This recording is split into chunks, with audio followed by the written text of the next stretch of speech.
Actualitate.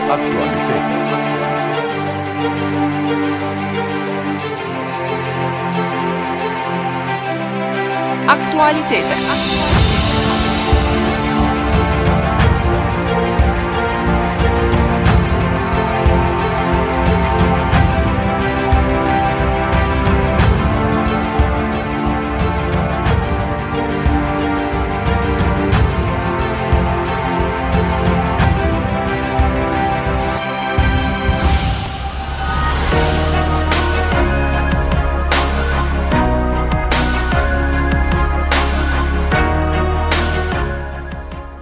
Përshëndetje dëgjues të nderuar të Radio Shkupit me emisionin Aktualitete. Sot është 14 tetor i vitit 2022. Jemi drejt për drejt në studio, kur edhe emisioni ka terminin e zakontë të emitimit në orën 17. Tema për të cilën do të flasim në këtë emision është papunësia, e cila për momentin kap shifrën e mbi 112.000 personave punë kërkues dhe mundësitë e punësimit në mashuninë e veriut, cilat janë angazhimet e institucioneve të shtetit për të zbutur papunësinë.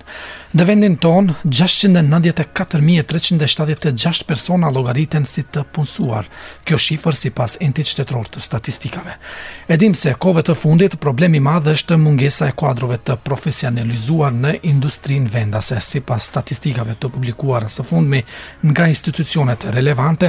Më së prekur në vend është industria e ndërtimtarisë dhe IT sektorit. Këto sektore janë ata të cilët më shumti kërkojnë punëtor. Ditë më parë edhe Oda Ekonomike e Mashinisë së Veri Perëndimore doli me një konstatim se ka mungesë të kuadrove të profesionalizuar. Madje kërkuan nga universitetet të përpilojnë plan programe me të shkurtra me qëllim përgatitjen profesionale të kuadrove të rinj. Më së involvuar në ruajtjen e balansit të papunëve dhe punësimeve të reja është Agjencia e Punësimit Mashinisë së Veriut, në krye të së cilës është zotri Bekim Murati, i cili është edhe i pranishëm në studion e Radio Shkupit. Përshëndetje zotri Bekim dhe faleminderit që pranuat ftesën dhe jetë një pjesë e emisionit Aktualitete këtu në valët e Radio Shkupit. Faleminderit për ftesën. Si jeni për momentin në Agjencinë e Punësimit, a ka si dikur radhë të gjata të personave të cilët paraqiten për të kërkuar punë? Konform dhënave që posedon Agjencioni për punësim, ne ndajmë në personat të cilët kërkojnë punë, ndajmë në dy kategori, respektivisht në kërkues aktiv të punës, të cilët kërkojnë në mënyrë permanente punë. Numri i tyre për momentin është 112.464 persona dhe kërkues aktiv, numri të cilëve sillet në 46.268 persona. Mund të them me përgjegjësinë më të madhe që në Agjencionin për punësim gati çdo ditë kemi diku prej 7 deri 8.000 vendet e lira të punës dhe të gjithë ata persona, të gjithë të ri të cilët janë të papunë të paraqitur në Entin për punësim mund të aplikojnë në çdo moment në siç përmenda prej 7 deri 8.000, varësisht se numri edhe është variabil dhe numri lëviz, domethënë 7 deri 8.000 vendet lira pune respektivisht shpallje kanë në Agjencionin për punësim. Domethënë në krahasim me vitin e kaluar, realisht ne kemi rënje të numrit të personave të papunë në bazë të dhënave që posedon Agjencioni për punësim dhe ai numër është rreth 40.000 persona më pak në krahasim me vitin e kaluar, duke pasur parasysh se viti i kaluar ishte edhe në pjesën e pandemisë më i vështirë dhe tani dal nga dal ekonomia ka filluar të merr të rrimë këmbë dhe kompanitë të cilët atë periudhë ishin të detyruar, sidomos në sferën e gastronomisë, që mbyllen apo të reduktojnë numrin e punëtorëve, tani po i kthehen normalitetit dhe mendoj që në atë pjesë është edhe zvoglimi i numrit të personave të papunë të cilët kërkojnë punë në mënyrë aktive në Agjencionin për punësim. Ja, për momentin, për shembull, veçfaqen e Agjencisë për punësim ka 8.655 vende të lira të punës, të cilat institucionet i shpallin kërkesat e tyre për nevojat për punëtor. Keni informacione se në cilat sektore kush kërkon më shumë ti punë, apo këtu bëjnë pjesë edhe këto shpalljet publike të institucioneve shtetërore? Domethënë konform dhënave që posedon Agjencioni për punësim në sa i përket shpalljeve respektivisht vendeve të lira të punës që janë për momentin përmenda që ato janë variabile dhe të ndryshueshme dhe në bazë ditore sillet prej 7 deri 8000, sot në këto momente kemi 8655 vende të lira të punës. Mund të them se vendet të lira të punës ka duke filluar nga punëtor të krahut, kamarier, jurist, ekonomist, të profileve të ndryshme. Ajo që duhet të them që në konform dhënave që i kemi statistikore në Agjencionin për Punësim, ajo që realisht duhet të fokusohemi në të ardhmen është mënyra se si të stimulojmë të rinjt që të regjistrohen, respektivisht të vazhdojmë shkollimet e tyre në pjesën e IT-s, në pjesën e inxhinierisë. Pastaj realisht kemi edhe probleme me profesor të shkencave natyrore, si që janë biologji, kimi, fizik e kështu me radhë. Aty duhet të jetë fokusi i institucioneve, sidomos këtu institucioneve arsimore, shkollave, normal bashkë me Ministrinë e Arsimit, dhe aty duhet të gjendet ndonjë mënyrë se si të rinjt të cilët përfundojnë shkollën e mesme të stimulojnë që të vazhdojnë shkollimin e tyre në për këto deg të cilat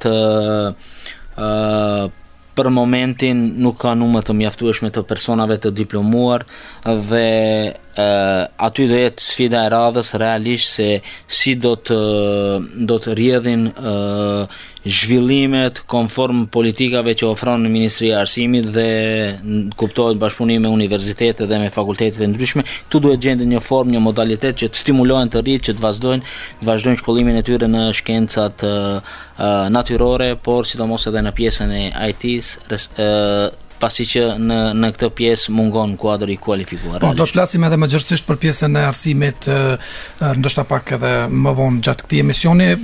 Jo sipas statistikave apo që keni të dhënat jo në Agjencinë e Punësimit, rreth 112.464 persona kërkojnë punë në mënyrë aktive që janë evidentuar në agjencinë. Sa nga këta janë të kualifikuar? Konform dhënave që posedon Agjencioni për Punësim, nga numri i përgjithshëm i personave të papunë, rreth 15.400 persona janë pa arsim fillor, apo respektivisht mbi 13% në numrit të përgjithshëm të personave të papunë janë pa arsim fillor. Pastaj numri i atyre të cilët janë të paraqitur në Agjencion për Punësim ndërsa kanë përfunduar shkollën fillore është 51.222 persona, apo 46.8% nga numri i përgjithshëm i personave të papunë. Pastaj kemi edhe 27.862 persona të cilët janë të paraqitur si të papunë me shkollë të mesme. Pastaj kemi me shkollim të lartë 973 persona, me arsim sipëror kemi 8.218 persona, apo 7.2% nga numri i përgjithshëm i personave të papunë. Pastaj kemi edhe fatkeqësisht edhe 638 magjistra shkencave të cilat kërkojnë punë, dhe gjithashtu kemi 21 doktora shkence të cilët janë të paraqitur në Agjencion për Punësim, të cilët kërkojnë punë.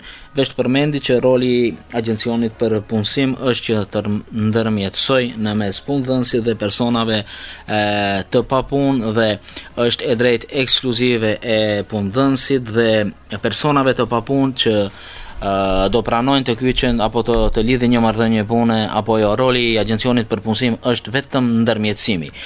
Në rast se një person i caktuar i cili është në evidencë kërkues aktiv i punës refuzon një punë konkrete, pastaj ne konform rregulativës ligjore jemi të obliguar që ai person i cili refuzon punën të mund ta shlyejmë, respektivisht ta largojmë nga sistemi, dhe 12 muajt e ardhshëm ai person i cili refuzon punë nuk ka drejtë të paraqitet në Agjencion për Punësim, respektivisht të kërkoj punë. Sa i përket aspektit gjinor, parafërsisht janë në njansa ndoshta, por mesatarisht është 50% numri i personave që kërkojnë punë janë të gjinisë femrore, dhe po aq të gjinisë maskullore. Se i përket në baza etnike mund përmendi që nga numri, domethënë nga ky numër i përgjithshëm prej 112.000 personave, 43.7% janë Maqedon, 36.4% janë shqiptar, 6.7% janë turq, 10.2% rom, e kështu me radhë. Domethënë të gjithë basitë etnike tjera që jetojnë në Maqedoninë e Veriut janë në bazë statistikore numri i personave nga ajo bashkësi që kërkojnë punë entin për punësim. Thatë që i heqni nga sistemi personat të cilët ju gjeni punë, ata refuzojnë të punojnë njëjtën punë, po çka ndodh me sigurimin e tyre shëndetësore, sociale, kështu me radhë. Do të thonë ata njëkohësisht nëse janë kërkues punës, ata kanë edhe një mbulim shtetëror të argjimeve shëndetësore. Largohen edhe nga sistemi shëndetësisë apo vetëm nga kërkim puna? Konform regulatives ligjore, domethënë sigurim shëndetësor ju takon gjithë qytetarëve të Republikës së Maqedonisë të cilët kanë nënshtetësi dhe pavarësisht prej paraqitjes së tyre në entin për punësim. Domethënë sigurim shëndetësor i takon çdo qytetarit të Republikës së Maqedonisë dhe ata nuk janë të obliguar që të paraqiten në entin për punësim si kërkues aktiv të punës. Ato të cilët e kanë obligim të paraqiten në entin për punësim për çdo 30 ditë janë persona të cilët marrin ndihmë sociale dhe ato numri i tyre është mbi 30.000 persona të cilët janë të obliguar që çdo 30 ditë të paraqiten si kërkues të respektivisht të paraqiten si të papunë në çdo 30 ditë. Për të zbutur gjithë këtë situatë, gjithë këtë numër të papunëve që janë në agjencionin për punësim, Qeveria e Maqedonisë përmes Ministrisë Punës dhe Politikës Sociale, ndërsa implementuese është agjencioni për punësim, çdo vit miraton edhe planin operativ ku parashihen masa konkrete me qëllim të zbutjes papunësisë. Tani jemi në fazën ku jemi duke shqyrtuar dhe analizuar, por edhe duke debatuar me institucione të ndryshme, përfshirë këtu edhe odat ekonomike, odat të ndryshme të zejtarëve e kështu me radhë, që me planin operativ për vitin 2023 të parashihen të gjithë ato masa dhe të stimulohen të gjithë ata persona të papunë që janë kuadër deficitare në veprimtaritë konkrete. Konform planit operativ për këtë vit janë siguruar 37 milion euro për personat e papunë, këtu përfshihen masa e vetpunësimit, ku jepet ndihmë financiare prej 5 deri 10.000 euro personave të cilët dëshirojnë të themelojnë subjektet e tyre, pastaj subvencionimi i rrogave, gjithashtu ne kemi edhe trajnime të ndryshme, sidomos në pjesën e IT-s, mbi 400 persona këtë vit janë parapaqe të kryejnë trajnime të ndryshme. Në pjesën e IT-s, sertifikata këto të cilat organizohen nga kompani të licencuara të cilat janë të pranuara edhe ndërkombëtarisht. E kemi rezervuar edhe këtë pjesën e dytë misionit me këto aktivitetet të cilat i zhvilloni ju si agjenci për të stimuluar qytetarët të cilat kërkojnë punë për vetpunësim, për të hapur firma, që ju ndihmoni në këtë aspekt, por i tha që domethënë ata persona që kërkojnë punë paraqiten çdo muaj në entin për punësim, ata të cilët marrin edhe ndihma sociale, po nëse ata refuzojnë edhe ata punësimin, ju ndërprehet ndihma sociale? Se tham sigurimi shëndetësor i takon të gjithë qytetarëve, mirë, po kjo është ndryshe. Sigurisht në rast se një person i cili merr ndihmë sociale, refuzon një punë të caktuar, gjithsesi që e drejta e ndihmës sociale me automatizëm i ndërprehet dhe ai person një vit nuk ka të drejtë njëjti është që të paraqitet në entin për punësim dhe të njëjtën kohë të aplikon për ndihmë sociale.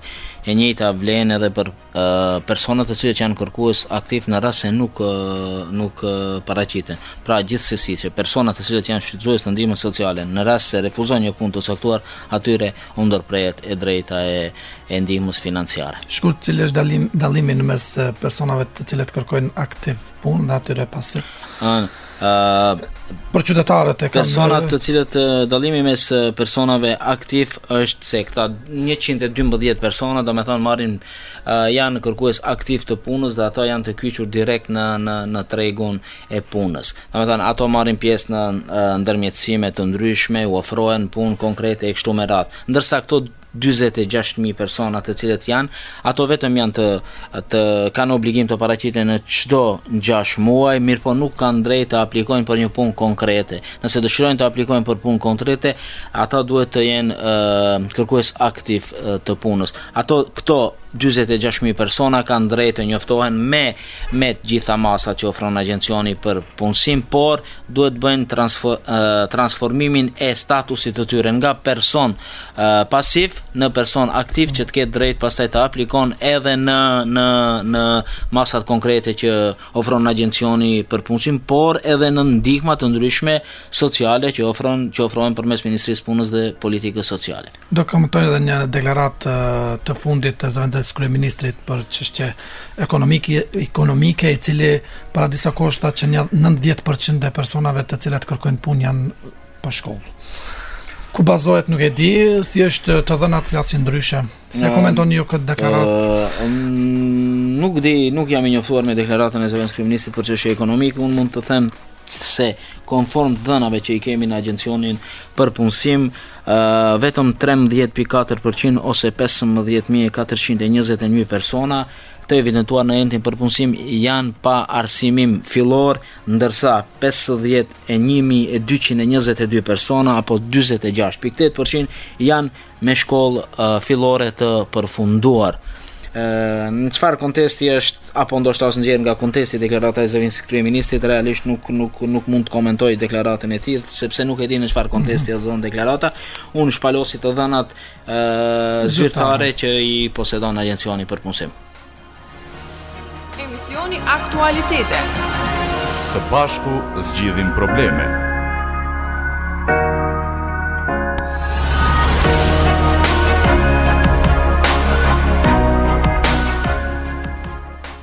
Rikthehemi në studio, jemi drejt për drejt me emisionin Aktualitete këtu në valët e Radio Shkupit. Pranë meje kam drejtorin e Agjencisë për Punësim zotri Beki Muratin, me të cilin po bisedojmë për gjendjen e punësimeve dhe të papunëve në mashininë e veriut.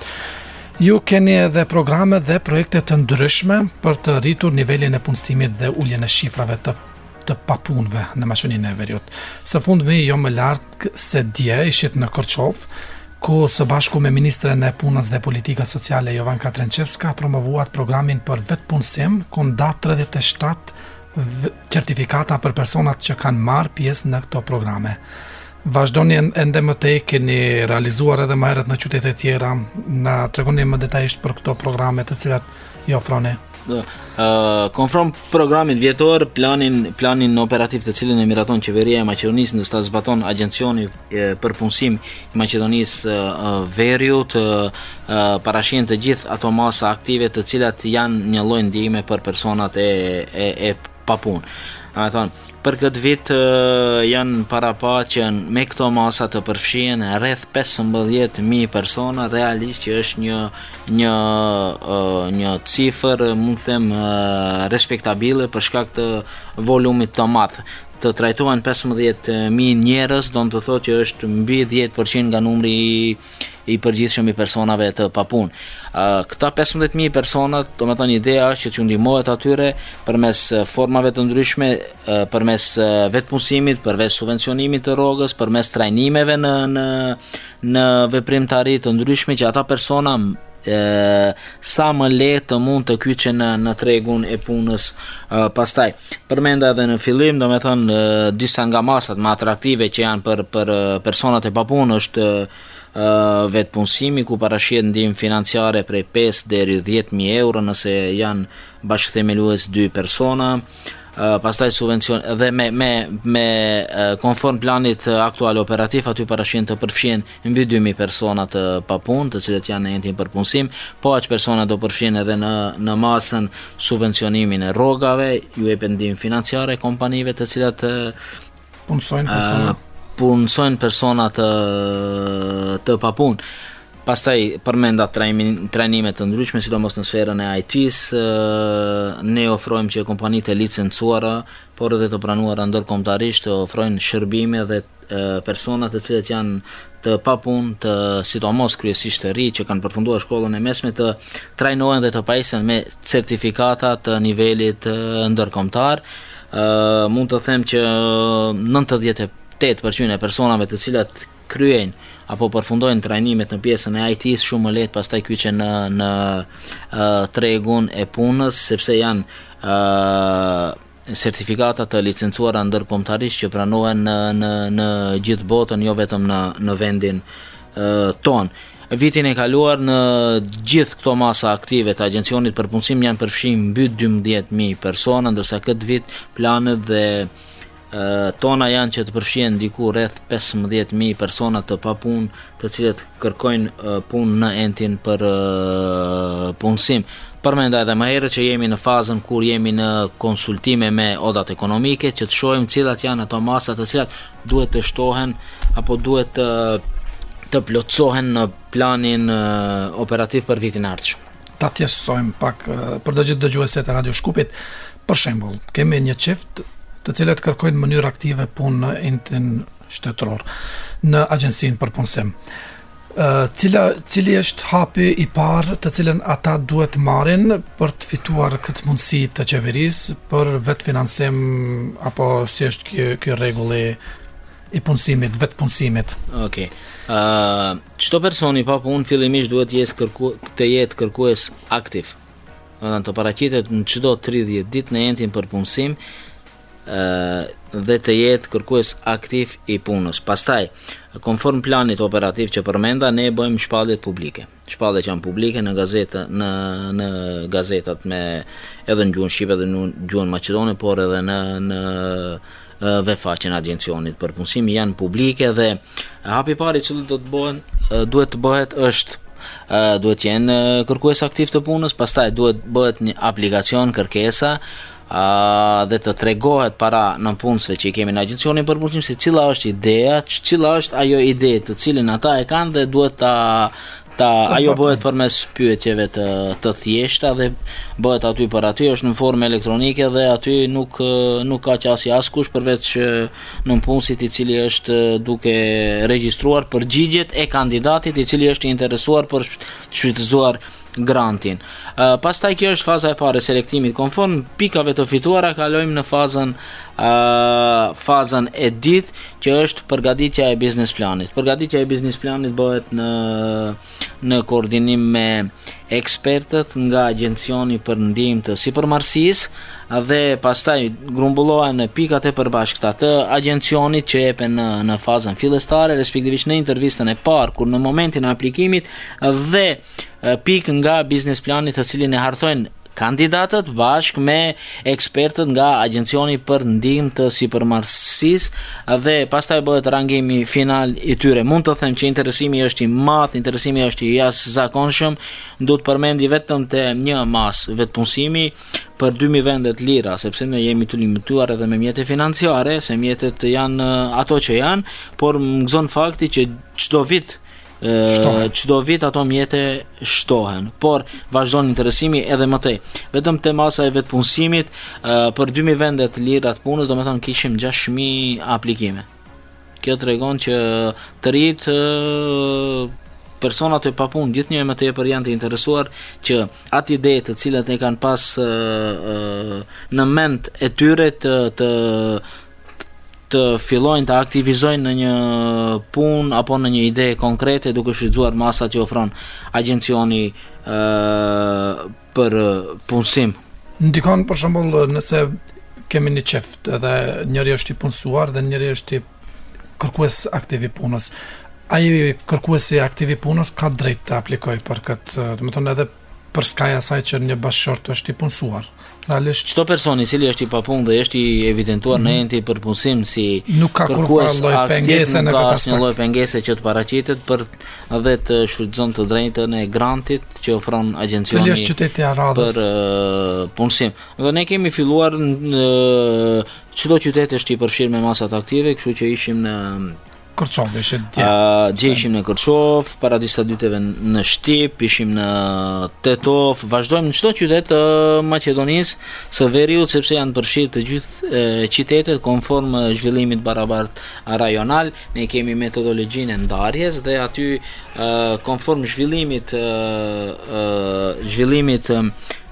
të rajoneve, ashtu edhe bëhet edhe shpërndarja se sa përqind nga aplikimet i takon një rajoni apo një qyteti. Në këtë rast shpërndarja bëhet në rajone planore. Në bazë numrit popullatës që kanë, që edhe në bazë zhvillimit rajonal, në bazë zhvillimit barabartë rajonal, rajonet të cilat janë më të zhvilluara kanë përqindje më të vogël të mundësive për të fituar grantin, ndërsa përparësi ju jepet atyre rajoneve të cilat janë më pak të zhvilluara. Projektet ardhshme, keni projekte tjera të cilat ndihmojnë qytetarët për të gjetë veten dhe për të punësuar? Gjithsesi ne punojmë në hartimin e planit të ri operativ për vitin 2023. Jemi në koordinim me Ministrinë e Punës dhe Politikës Sociale, përmenda edhe me odat ekonomike, që gjithë ato kërkesat e tyre të cilat kanë konstatuar ato që janë kuadër deficitare, gjejmë mënyrë për të inkorporuar dhe për të stimuluar që përmes shfrytëzimit të masave që ofron agjencioni për punësim të ri të kenë mënyrë se si të shfrytëzojnë këto beneficione dhe të them të trajnohen në ato aftësi të cilat janë deficitare në tregun e Maqedonisë Veriut.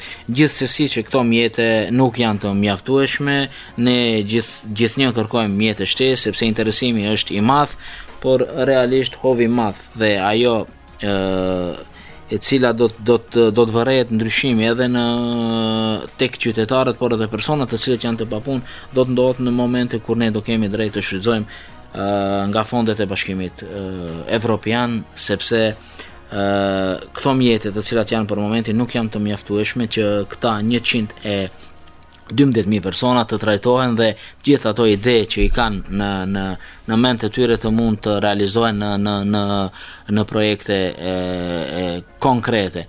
Për shembull, shumë shtete të cilat janë para nesh, por edhe antarët e Bashkimit Evropian mund bëjnë një krahasim vetëm me Kroacinë. Numri i mjeteve të cilët shfrytëzojnë ata është rreth diku 160 milion euro për personat e papunë, nga të cilët 40% janë nga buxheti i shtetit, ndërsa 60% janë nga fondet e Bashkimit Evropian. Shkurt sa kap kjo ideja e odave ekonomike që i bën edhe arsimit apo arsimit të lartë, ku thanë ju propozuan që të shkurtohen programet arsimore në universitete me qëllim të krijojnë kuadro profesional për ato vende ku ka nevojë më shumë punëtor. Gjithsesi që ne jemi në fazën e debatit me odat ekonomike dhe konform kërkesave të cilët do të paraqiten nga ana e tyre, do mundohemi që të krijojmë masa për veprimtaritë konkrete. Sa i përket arsimimit, mendoj që është pjesë e sistemit arsimor dhe këtu në këtë pjesë duhet të mendojnë dhe të punojnë dhe të ofrojnë zgjidhje Ministria e Arsimit dhe universitetet në Maqedoninë e Veriut. E mbaj mend një kohë, domethënë shifra apo përqindja e papunësisë në Maqedoninë e Veriut ishte mbi 30%, tash domethënë është në një rënje më të madhe. Nuk e di për momentin është sa përqind papunësia. Numri të papunëve në Maqedoninë e Veriut është rreth 20%, apo? Numri i papunëve përmenda 112.000 nga numri i përgjithshëm. Domethënë 112.000 persona janë kërkues aktiv dhe 46.000 janë kërkues pasiv. Numri i përgjithshëm është 158.000, rreth 158.000 persona të cilat janë të paraqitur në entin për punësim. Unë flas vetëm për personat që janë të evidentuar në entin për punësim. Po sa është reale kjo shifër, duke pas parasysh se për shembull kemi migrim të rinjve, apo nëse i him edhe këtij debatit, më thonë sa është kjo shifër reale e uljes të papunëve apo punë kërkuesve?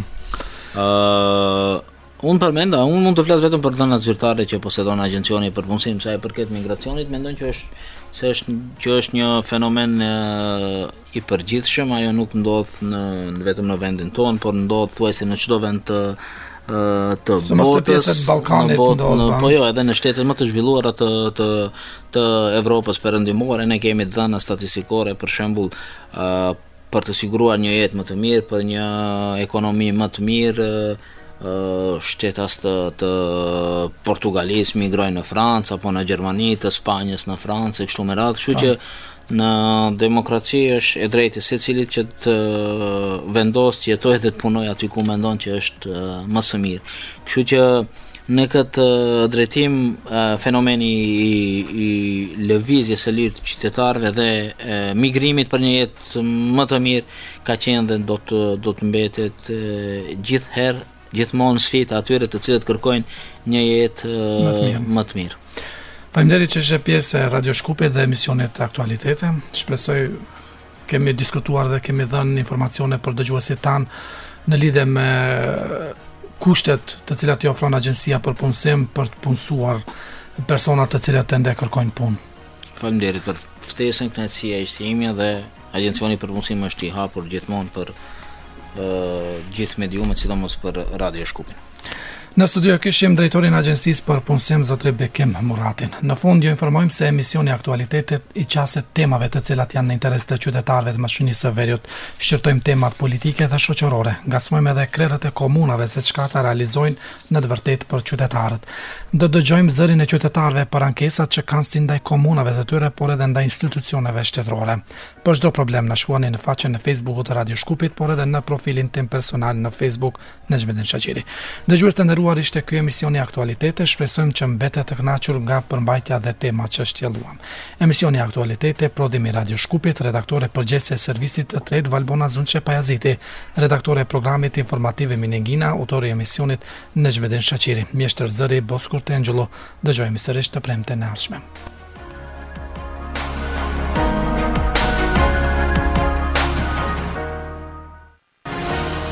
Emisioni Aktualitete. Së bashku zgjidhim probleme.